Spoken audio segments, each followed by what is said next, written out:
Hi, everyone. Judge Andrew Napolitano here for Judging Freedom.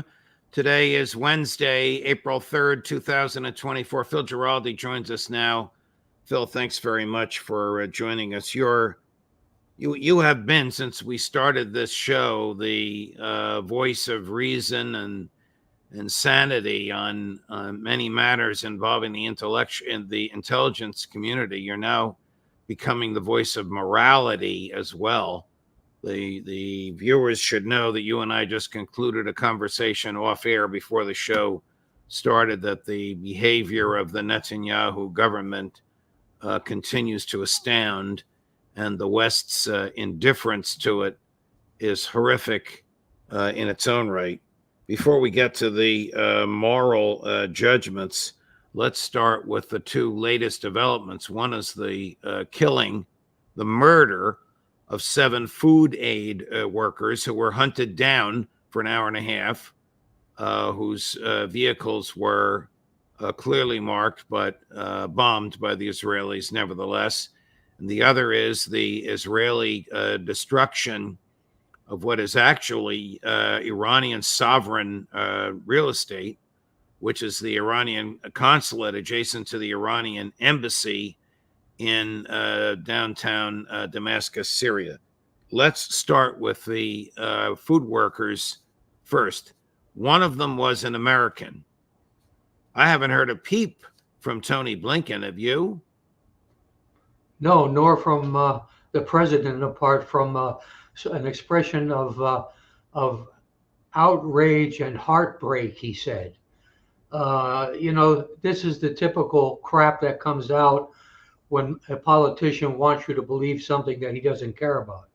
And these people were, the listeners should really engage themselves to read a detailed account of how this killing took place. There was a good one on anti-war today, and there have been a couple of others floating around. I think Mondo Weiss had a very good one too. But these guys had coordinated their visit to this food warehouse where they were going to drop off food and other supplies with the Israeli army. And the Israeli army told them, we give you permission to do this, and that you go along this route and you will be safe. Now, what happened was they went along that route, and far from being safe as they were coming back out of the warehouse, they were attacked by an Israeli lethal drone, which destroyed the first car out of the 3. And then as the survivors tried to flee and get into the second car to get away, they destroyed that car. And then the same scenario played out with the third car where they killed them. This was deliberate killing, of a targeted killing of people who had actually cooperated with the Israeli authorities to make this happen so they could deliver their food supplies and everything to the people who were starving. And the Israelis deliberately, cold-bloodedly killed them. The chief of staff is talking about it today in Israel and saying something to the effect of, oh, there were communications problems. Yeah, there sure were. Here's, this will raise your blood pressure. Here's Admiral Kirby on this, cut number 1, Chris. Thanks, Admiral. On the death of those World Central Kitchen aid workers, which includes one American who was killed, Netanyahu's reaction was, quote, "It happens in war." What is your reaction to that comment from Netanyahu? I don't think it'd be useful for me to get into a tit-for-tat here with the Prime Minister of Israel from the podium. How can you take Netanyahu at his word? As Nancy was saying, this was a deconflicted zone. They had marked their car. They had even coordinated their movements with the IDF. Yeah, and as I said in my opening statement, obviously, setting aside this incident, because this isn't the first one, there are issues of deconfliction that clearly need to be fleshed out and improved. So how can the U.S. continue to send aid to Israel without any conditions? Yes, they have a right We're not sending aid to Israel. We're sending aid into Gaza, and that's... Weapons. How can the U.S. continue to send military aid military to assistance Israel without any conditions? Is there no red line that we've had this discussion, you and me, quite a bit from up here. These are verbal urgings, verbal commitments. There's no other incentive besides the urgings. I know and you want us discussions, to right? hang some sort of condition over their neck, and what I'm telling you is that we continue to work with the Israelis to make sure that they are as precise as they can be, and that more aid's getting in, and we're going to continue to take that approach. And what I'm telling you is that we continue to work. Excuse me for looking down, Phil. I'm reading this verbatim from the transcript. Continue to work with the Israelis to make sure that they are as precise as they can be. That is hogwash. That is a lie, Admiral Kirby. Kirby must be familiar with the federal statutes that prohibit American military aid to countries that commit war crimes or practice genocide or even violate international law, whether it's a war crime or not. I'm sick of these people. I don't know how anybody can accept anything that comes out of their mouths. This fellow, Kirby, the admiral, Jake Sullivan, or Tony Blinken, the president, nobody knows what he's talking about. Yeah, Kirby is the worst of the lot. I mean, how he got to be an admiral, I'll never know. Maybe he bribed his way to the top. But anyway, he's an idiot.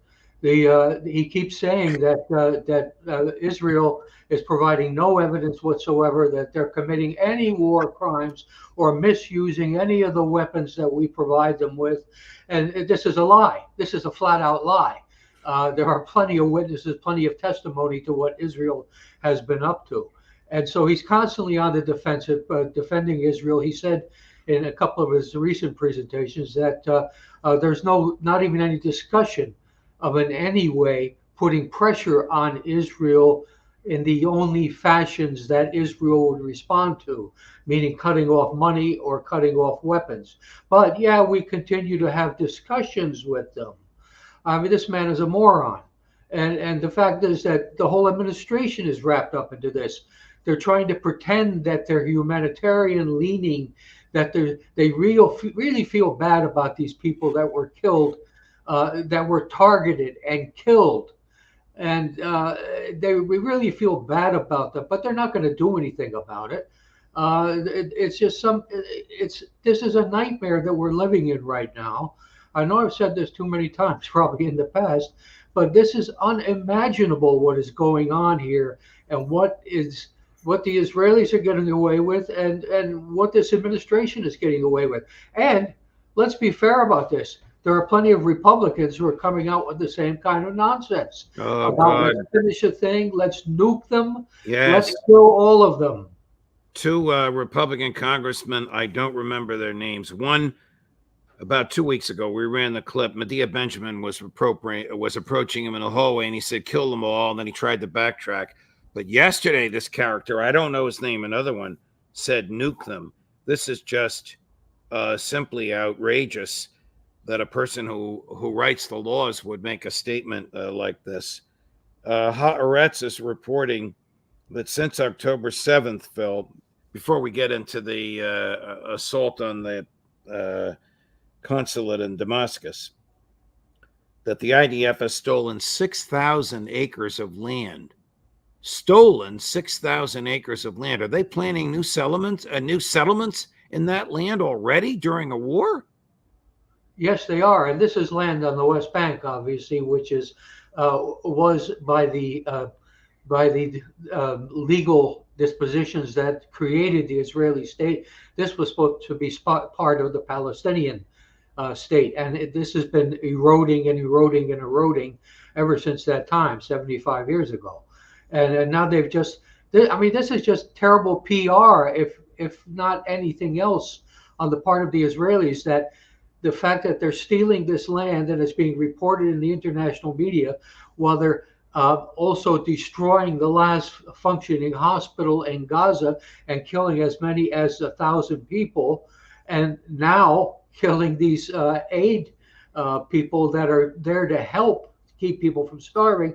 This is just awful. I mean, who is thinking these things through in terms of what is Israel going to look like after this is all over? And what is the rest of the world going to think about Israel? And what are they going to do about it? So McGregor tells us that the rage amongst Arabs and other Muslims in the Middle East is palpable, boiling over almost to the point where their leaders like the president of Egypt, the president of Turkey, the king of Jordan, even the mullahs in Iran may be forced, independent of the attack on Iran, may be forced to do something. But where is the rage in the West? Why isn't there rage in London and Paris and Berlin and Buenos Aires and New York and Chicago and Los Angeles? Where is the outrage in the West at what is happening in Gaza? Well, the simple answer to that is because our so-called leaders, our politicians, I could probably think of a more scurrilous word than that, and also the media, is pretty much under the control of the Jewish lobby, and they have been for a while. And so the stories coming out are basically sympathetic to Israel. I think I read 4 stories today about these recent incidents, and every single one of them in the first or second paragraph cited the so-called fact that Hamas attacked Israel on October 7th and killed 1,500 Israelis and took 250 more prisoners. This goes into every article that goes out as the principal fact why this is all taking place. But of course, we know the story is a whole lot more complicated than that. But the people are not getting it, and the politicians are being led by the nose. They're terrified. They want to win this next election, and Biden and Trump will do whatever it takes. And if that means that kissing Israel's behind, Netanyahu's behind, they'll do it. Before we move over, well, actually, let me ask you first, and then we'll do this. We had Dennis Kucinich on the other day. Boy, do I hope he gets returned to Congress and can say on the floor of the House. I know they don't give many speeches in the House. It's not like the Senate. But I hope he can fire up the House of Representatives the way he did our audience here. We'll get to Dennis in a minute. What does Netanyahu, what do the brain trust around him think their goal is, or their accomplishments are, by murdering these 2 Iranian generals, killing 5 Iranian workers, killing 7 people in the streets, and destroying the Iranian consulate on sovereign Iran land, you know the way that works, in the middle of Damascus? Well, first of all, I believe the death toll on that attack is now 54. Wow. And that's wow, what I didn't know that, Phil. My numbers are dated. Thank you for the correction. Please continue. Yeah, I think that's the number I think I saw yesterday.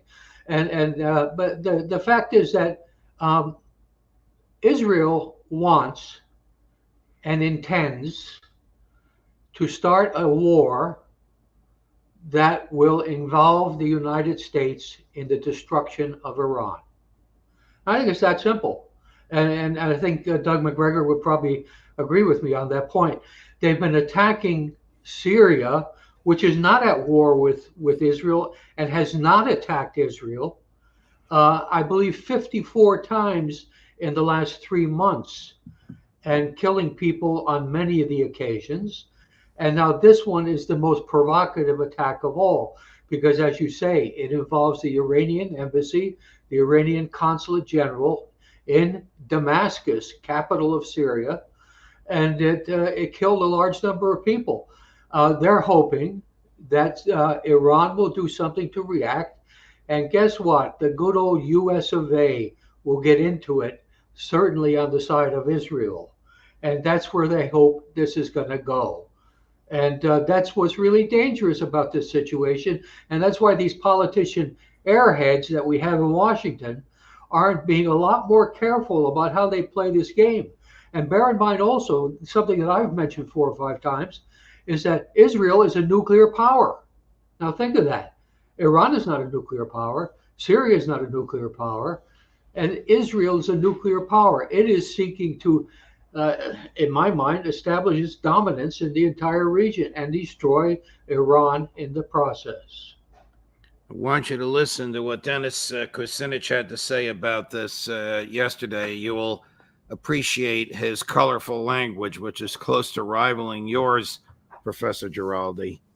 We have all the elements for World War III here. And the bombing of the Iranian consulate in Damascus is clearly an act of war against Iran. It is a violation of international law.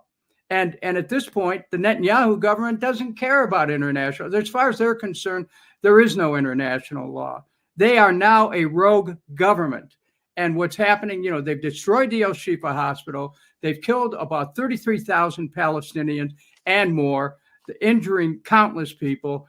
They're driving a famine in Gaza right now, killing at least 7 aid workers who were only there for the World Central Kitchen to give people food. I mean, when you look at this, the United States is financing this. We are paying for it. Our taxpayers are paying for this. I do not want to see any of our sons and daughters from this country sent into a conflict that we're being dragged into by Netanyahu and his people in the Likud. It is time that we took a stand for American interests. It is not in our interest to go into World War III. It is not in our, if Netanyahu wants to have an expanded war, he should be told, pal, you're on your own. Kucinich is right, but I can't imagine Biden or Blinken saying to Netanyahu, pal, you're on your own. Right. I can't imagine it either. And Dennis hit all the nails on the head. That was really impressive. And let me cite another example of. I was just writing an article today, and I resurrected the account of this alleged congressman from the state of Florida, Brian Mast. Now, this was the guy who was running around in the House buildings in an Israeli army uniform. Jeez. And can that be lawful? Well, somebody wondered, I'm sorry. It's stunning. How did this guy ever get a security clearance, first of all? And Mast made a comment. He said something to the effect of, Israel is my great love, and I will always stand beside her. Now, this is a U.S. congressman saying he's always going to stand by a foreign country. And what about the United States? If Israel has a prior interest, he's going to stand by Israel. That's what he's saying. I believe he's also a military veteran, Phil. I'm not certain. Oh, yeah. He's a U.S. veteran, too. He was in the U.S. Army in, I believe, in Afghanistan. But the point is that this is a guy running around in the uniform of a foreign army and representing that he loves that country so much that he will always stand by it. That's a congressman for the United States of America. What do you think Iran will do in response to the destruction of the consulate and the killing of 54 people, including 2 generals? Measured, or is Bibi going to get his war? I wish I knew the answer to that. I think Iran will feel compelled to do something. It might consist of going the Houthi route and going after Israeli shipping or that sort of thing. But then, of course, the Israelis will react and they will escalate. That's what I'd be afraid of. And Iran is very conscious of this. Their leadership is not as stupid as our government leadership. And they're aware of how there are consequences to actions, unlike our White House seems to realize. So this is a tricky game being played, but Iran will respond. But I'm not sure what that will consist of. Transitioning over to Ukraine, the Speaker of the House of Representatives, Chris can put it up on the screen. It's the headline of a New York Times article. Claims that he has worked out some kind of a deal for $61 billion to Ukraine, which incidentally includes some sort of a natural gas benefit to Louisiana, where he's from. But that's the way politics works. When he was Congressman Johnson, he opposed aid to Ukraine. Now that he's in the leadership of the House of Representatives, he's in favor of it. There it is. Johnson outlines plan for Ukraine aid. House could act within weeks. Now, he may be jeopardizing his position as Speaker of the House. I don't know what's going to happen in those internecine wars. But what good will, even if this passes, Phil, what good will this aid do to Ukraine? They don't need cash. They need human beings, which they don't have. Yeah, and as Larry Johnson would put it, they need trained human beings to Right. fight a war, which they don't have doubly. So this is a farce acting out again. A guy like Johnson is willing to take $61 billion of taxpayers' money and throw it down the toilet just because it suits whatever his political ambitions seem to be. This is outrageous. I'm just hoping we do have an election coming up in November. I'm hoping that we will see something happen that will enable voters to repudiate both parties in terms of their willingness to go to war just to prove points and not to benefit in any way the American people. In fact, the more wars you fight, the less you're going to benefit the American people. That's axiomatic. Your friend and mine, Gerald Celente, always likes to say, when all else fails, they take you to war. Well, we know that. President Macron's approval ratings are down in the mid to high 30s, and he's talking about sending French troops to Ukraine. I mean, isn't it insane for him to send French troops to Ukraine? Isn't it ridiculous for the EU to lend? They really think it's going to be paid back $100 billion to the government of Ukraine? Don't they recognize that Russia has effectively defeated NATO? And the longer they prolong that moment of recognition, the more Ukrainian destruction there will be and the more Ukrainian deaths there will be. I guess their goal is to push this recognition beyond November of 24 so that this collapse does not happen on Joe Biden's watch prior to the campaign. Yeah, I suppose, and I'm not really sure what the schedule is for elections are in those countries themselves, but I'm sure they have political games that are mapped out in their heads that they are following to accomplish one thing or another. But the whole thing is that we've lost the whole sense of you and I understand, ancient history and how the Greeks and Romans developed democracy and republicanism and that kind of thing. We've kind of lost the whole focus of that kind of thing, that the governments were basically instituted by the people to serve the interests of the nation, to serve the interests of the people in it.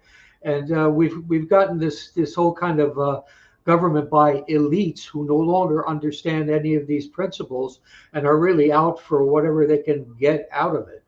If I could take you from the big picture to the granular for a minute, have your sources informed you of any evidence of CIA, MI6, Mossad, I think it's called SKB, the Ukrainian intelligence, fingerprints on the Moscow concert hall attack? Well, I'm probably hearing a lot of the same things you're hearing. That until we see, I believe this is the best judgment on this right now. That until we see the evidence that the Russians have obtained in their investigation, which led them to say that they felt or they believed that Ukraine was involved in it, we won't really know what the bits and pieces are. As of right now, we know some of the things that have been revealed, but there are certainly many things, most things that we don't know yet. I would like to see the Russians come a lot cleaner on what they've learned, and then we can make a better judgment. Phil Giraldi, a pleasure, my dear friend. No matter what we're talking about, a lot of the comments about Rupert, every time he moves, people notice that he's so lovable. My little Chris is right here waiting for DINNER. God forbid I say the word loud. He'll be all over me. But thank you, Phil. Thank you for all your insight. Thank you for your time. We'll see you again next week. Okay, thank you. Of course. Bye-bye. Bye. A very interesting day coming up for you tomorrow, Thursday. Scott Ritter, 11:30 in the morning Eastern. Professor John Mearsheimer, 3 o'clock in the afternoon Eastern. and the inimitable, where has he been for 2 weeks, Max Blumenthal at 4 o'clock Eastern. Judge Napolitano for Judging Freedom.